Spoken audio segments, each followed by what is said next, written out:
Chapter 2. The Capable Man. Once upon a time, there lived a king. He was a very kind man and he looked after welfare of his people.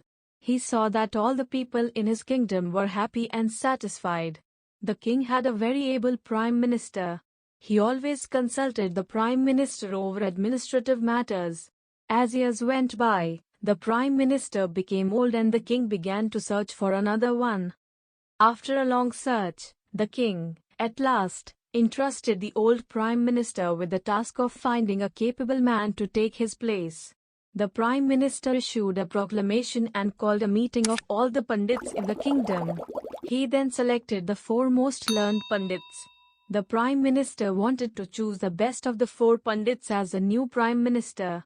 He, therefore, decided to test them.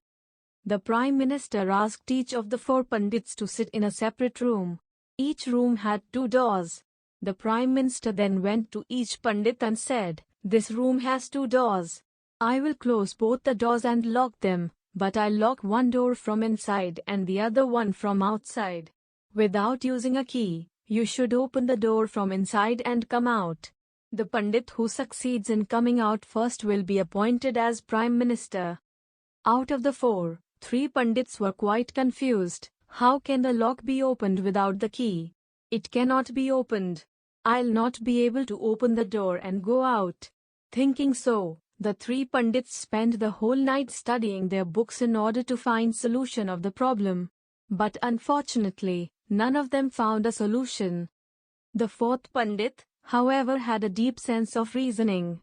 He had a rational and analytical mind. He pondered over the problem for a long time. There is no way to open the lock without the key. Therefore, I think, there is some trick in the itself. Let me check the latch and lock, he thought. Thinking so, the 4th pundit went to the door. He examined the lock and the latch for a minute. Suddenly, he realized that the door was on the latch. The door was closed but not latched. The lock simply hung from the latch. The intelligent pundit quickly opened the door and came out of the room. He then presented himself before the prime minister. The old prime minister heartily welcomed the pundit and honored him. The king appointed the pundit as the new prime minister.